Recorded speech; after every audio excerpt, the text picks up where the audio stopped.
ഒരാൾ നമ്മളുടെ സമ്മതമില്ലാതെ കെട്ടിപ്പിടിച്ച് ഉമ്മ വെക്കുമ്പോൾ തെളിവിന് വേണ്ടി സെൽഫി എടുക്കുമോ? ഈ ചോദ്യം ആരാണ് ഉന്നയിച്ചത് എന്നതിനല്ല പ്രസക്തി, ചോദ്യം ന്യായമാണോ അല്ലയോ എന്നതിനാണ്. എന്തായാലും ഈ ചോദ്യം ഉന്നയിച്ചത് നടി ഷീലയാണ്. സ്ത്രീകൾക്കു നേരെ പെട്ടെന്നുണ്ടാകുന്ന അതിക്രമങ്ങളിൽ തെളിവ് കാണിക്കണമെന്ന് പറഞ്ഞവർക്കുള്ള ചോദ്യമാണിത്. അപ്രതീക്ഷിതമായി ഒരാൾ പെട്ടെന്ന് ഓടി വന്ന് കെട്ടിപ്പിടിച്ചാൽ എന്തു ചെയ്യും?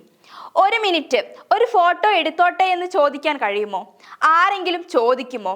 കരിയർ വരെ പോയിട്ടും നീതിക്കായി പോരാടിയ WCCയോട് ഒരുപാട് ബഹുമാനമുണ്ടെന്നാണ് ഷീല പറയുന്നത്. ഹേമ കമ്മിറ്റി റിപ്പോർട്ട് പുറത്തു വന്നതിന് പിന്നാലെയായിരുന്നു നടിയുടെ ഈ പ്രതികരണം. ഷീലയുടെ വാക്കുകൾ ഇങ്ങനെയാണ്: ടിവിയിൽ ഇതൊക്കെ കണ്ടപ്പോൾ എനിക്ക് ഭയങ്കര അത്ഭുതവും സങ്കടവും തോന്നി. പരാതിയുമായി പോലീസിന്റെ അടുത്ത് പോയാലും കോടതിയിൽ പോയാലും എന്താണ് തെളിവ് എന്നാണ് ചോദിക്കുന്നത്. ഒരാൾ ഓടി വന്ന് കെട്ടിപ്പിടിച്ച് ഉമ്മ വെച്ചാൽ നമ്മൾ ഉടനെ സെൽഫി എടുക്കുമോ? ഒന്നുകൂടി ഉമ്മ വെക്കൂ, തെളിവിനായി സെൽഫി എടുക്കട്ടെ എന്ന് ചോദിക്കുമോ? അങ്ങനെയൊന്നും പറയില്ല. പണ്ടൊക്കെ ആരെങ്കിലും ലാൻഡ് ഫോണിലൂടെ വിളിച്ച് വല്ലതും പറഞ്ഞാൽ റെക്കോർഡ് ചെയ്ത് വെക്കാനാകുമോ? എങ്ങനെയാണ് തെളിവ് കാണിക്കുക? WCCയോട് ഒരുപാട് ബഹുമാനമുണ്ട്. അന്നു മുതൽ ഇന്ന് വരെ അവർ എത്രയാണ് പോരാടുന്നത്. WCCയിലുള്ള നടികളുടെ കരിയർ തന്നെ പോയി. എന്ത് സുന്ദരികളാണ്, എത്ര കഴിവുള്ളവരാണ്. അവരുടെ കരിയർ പോയല്ലോ. ഇതിനു വേണ്ടി അവരെന്തെല്ലാം ചെയ്തു. പവർ ഗ്രൂപ്പ് എന്താണെന്ന് എനിക്ക് മനസ്സിലാകുന്നില്ല. ഇപ്പോൾ കേൾക്കുമ്പോഴാണ് ഇങ്ങനെയൊക്കെ ഉണ്ടല്ലോ എന്ന് മനസ്സിലാകുന്നത്.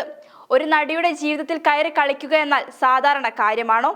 സ്ഥാനാർത്ഥി സാറാമ്മ, കള്ളി ചെല്ലമ്മ തുടങ്ങി എൻ്റെ പേരുള്ള സിനിമകൾ വന്നിട്ട് പോലും എനിക്ക് പുരുഷന്മാരെക്കാൾ വേതനം കിട്ടിയില്ല. പണം തരില്ല അവർ.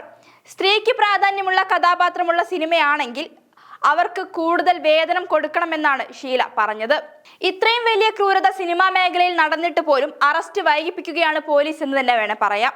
അല്ലെങ്കിൽ സംഭവം നടന്ന് ഇത്രയും വർഷങ്ങളായിട്ടും റിപ്പോർട്ട് പുറത്തെത്തിയിട്ടും വെളിപ്പെടുത്തൽ നടത്തി ഇത്രയും ദിവസങ്ങൾ കഴിഞ്ഞിട്ടും എന്തുകൊണ്ടാണ് അറസ്റ്റ് വൈകുന്നത്?